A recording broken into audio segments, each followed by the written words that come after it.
This is the Dark Zero Horror Network. Psychological autopsies. Welcome to the Dark Zero Horror Network. I'm your host, Jesse Lomax, and tonight we're going to talk about fear.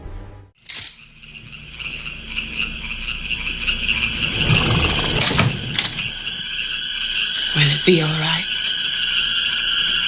Should I be afraid? It's coming! Looking for an old woman. She lives somewhere in the mountains hereabouts.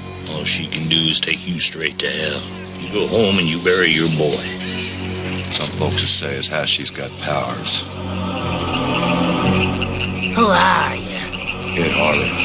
What do you want, Ed Harley? Say it. You're looking for vengeance. Vengeance. Say it. There's an old graveyard way back deep in them woods. The thing you're looking for is in there. It was an accident.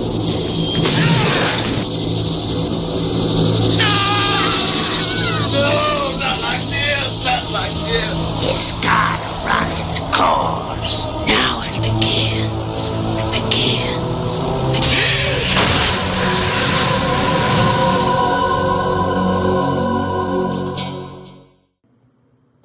Welcome back to the Dark Zero Horror Network. I'm Jesse Lomax, and this is the Dark Zero Movie Review Podcast. Today, we're going back to 1988, the year Stan Winston decided he was tired of just making the monsters and decided to direct the whole damn show. I'm talking about Pumpkinhead. Now, look, I live in the South. I've been around hillbillies my whole life, and while this movie leans into every stereotype in the book, dirty kids, pig pens, and crooked teeth, it actually gets the heart of it right. Lance Henriksen, in what I'm calling his best performance ever, plays Ed Harley, a widowed father who just wants to wash his kids' hands and tell him stories about his grandma. Then, a bunch of city kids on dirt bikes show up. One of them, Joel, who is a total douchebag caricature and a complete asshole, accidentally runs over Ed's son, Billy. Instead of calling for help, these kids freak out and hide. Ed is consumed by grief, so he does what any sensible parent in a horror movie does. He goes to see a creepy witch named Haggis in the sticks to summon a demon of vengeance. Let's talk about the star of the show, Pumpkinhead himself. This thing is a masterpiece. It stands 9 feet tall, emaciated, skeletal, with digitigrade legs and a long, powerful tail. It bears a slight resemblance to the Xenomorph, which makes sense since Winston designed the alien queen. But Pumpkinhead feels different. It's all practical.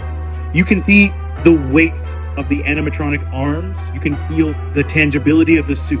When it's lit in those deep 80s blues and oranges, it is one of the most badass creature shots in cinema history. Is it perfect? Hell no. The city kids, they are pure cannon fodder. I couldn't tell you a single thing about them except that I wanted them to die. The carnage for a demon called vengeance, this movie is surprisingly tame. It's an R-rated film with very little blood to speak of. I wanted to see heads ripped off, but instead, we get suggestions of pain and a lot of off-screen dragging. The stereotypes, the hick aesthetic, is pushed so far it almost becomes comedic. No one in the South actually talks like that, but for the sake of dark fairy tale vibes, I'll allow it. Despite the budget issues and the thin characters, the Ed Harley Pumpkinhead link is genius. The fact that Ed feels every kill psychically, and the creature's face starts to look more like Ed's as the night goes on, that's high-level lore. Pumpkinhead is an underrated Southern Gothic gem that deserves more than its cult classic status. It's a 10 out of 10 for design, even if the kids are a 2 out of 10 for brains. Stay spooky, and remember, bolted doors and windows barred won't protect you from Pumpkinhead. I'm Jesse Lomax, and I'll see you for the next Dark Zero Horror Review. Make sure you like and subscribe for more reviews.